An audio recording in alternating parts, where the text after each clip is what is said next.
Hi viewers, ఈరోజు మనం బీరకాయ శనగపప్పు కూర ఈజీగా కుక్కర్లో ఎలా చేయాలో చూద్దాం. శనగపప్పు ప్రోటీన్స్ ఉంటాయి, అలాగే బీరకాయ కూడా హెల్త్కి చాలా మంచిది. వాటర్ కంటెంట్ ఎక్కువ ఉంటుంది కదా. అలాగే పచ్చం జ్వరం వచ్చి తగ్గిన వాళ్ళకి కూడా బీరకాయ మనం పెడుతూ ఉంటాం. సో ఈ రెండిటి కాంబినేషన్లో కూర ఎలా చేసుకోవాలో ఇప్పుడు మనం చూద్దాం. మరి పప్పు, ఈ శనగపప్పు కందిపప్పు అంత సాఫ్ట్గా ఉండదండి, హార్డ్గా ఉంటుంది కదా. అందువలన జనరల్గా కందిపప్పు కూడా మనం ముందుగానే నానబెట్టుకుంటాం. అలాగే శనగపప్పు కూడా ఒక గంట ముందు నానబెట్టుకోవాలండి. తర్వాత ఉల్లిపాయలు అలాగే బీరకాయలు కూడా కోసి రెడీ పెట్టుకోవాలి. ఈ కూరకి నూనె చాలా తక్కువ పడుతుందండి. ఒక 2 స్పూన్లు వేసుకుంటే సరిపోతుంది నూనె. అందులో ముందుగా కోసి పెట్టుకున్న ఉల్లిపాయలని ఇలాగా వేసుకుని గోల్డెన్ బ్రౌన్ కలర్లో వచ్చేంత వరకు కూడా మనం వేయించుకోవాలి. ఇది మనకి హెల్త్ పరంగా చూసుకుంటే నూనె తక్కువ వాడమంటున్నారు కదా ఇప్పుడు. అందుకనే కుక్కర్లో మనం ఏదైనా కూర చేసుకుంటే అండి ఆయిల్ తక్కువ పడుతుందండి.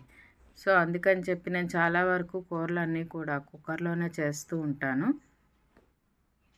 సో ఇప్పుడు ఉల్లిపాయలు వేగిన తర్వాత ముందుగా శనగపప్పు ఇలాగా వేసుకోవాలి. చూసారా, శనగపప్పు కొంచెం సాఫ్ట్గా కనబడుతుంది కదా మనకి.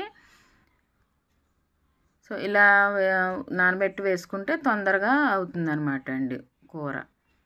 తర్వాత ముందుగా మనం కోసి పెట్టుకున్న బీరకాయ ముక్కల్ని కూడా వేసి ఒక 2 నిమిషాలు వేయించుకొని ఇందులో పసుపు అలాగే కారం ఇంట్లో మనం ఆడించుకున్న మసాలా కారం అయితే బాగుంటుందండి. ఎందుకంటే విడిగా మనం ధనియాల పొడి, జీలకర్ర పొడి అలాంటివి ఏం వేయాల్సిన అవసరం ఉండదు. అందుకనే మేము ఎప్పుడు ఇలా ఆడించి పెట్టుకుంటామండి. ఎండుమిర్చి, ధనియాలు అలాగే జీలకర్ర, పసుపు కొమ్ములు అన్నీ వేసి, సో అది ఆ కారం అయితే మనకి ఇంక మళ్ళీ విడిగా వేసుకోవాల్సిన అవసరం ఉండదు అనమాట అండి. తర్వాత ఇంకో విషయం గమనించారా, నేను ఉప్పు వేయలేదు.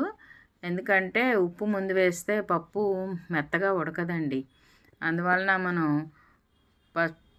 పప్పు అలాగే ఇది కుక్కర్ విజిల్స్ వచ్చి తీసేసిన తర్వాత ఉప్పు వేసుకుంటే బాగా ఉడుకుతుంది అన్నమాట. సో ఇలాగా కుక్కరు పెట్టి మనం ఒక 4 to 5 విజిల్స్ వచ్చేంత వరకు ఉడికించుకోవాలి. తర్వాత దాన్ని అలాగే అందులోనే ఉప్పు వేసి ఉడికించుకోవచ్చు. అయితే ఇందులో అయితే బాగా మనకి బాగుంటుంది అని చెప్పి కలుపుకోవడానికి నేను ప్యాన్లోకి షిఫ్ట్ చేసుకుంటాను ఎప్పుడు కూడా. సో తర్వాత ఇప్పుడు ఈ కూరకి సరిపడా ఉప్పు వేసుకోవాలన్నమాట అండి. ఈ ఉప్పు వేసిన తర్వాత ఒక 10 నిమిషాలు ఉడికించుకోవాలి. ఉడికించుకుంటే కూర రెడీ అయిపోతుందండి. ఇది అన్నంలోకి అలాగే చపాతీల్లోకి కూడా బాగుంటుంది. తర్వాత ఆయిల్ తక్కువ వేస్తాం కాబట్టి కొలెస్ట్రాల్ అలాంటి ఇబ్బందులు ఏమి ఉండవు. కాబట్టి అందరం కూడా తినచ్చు.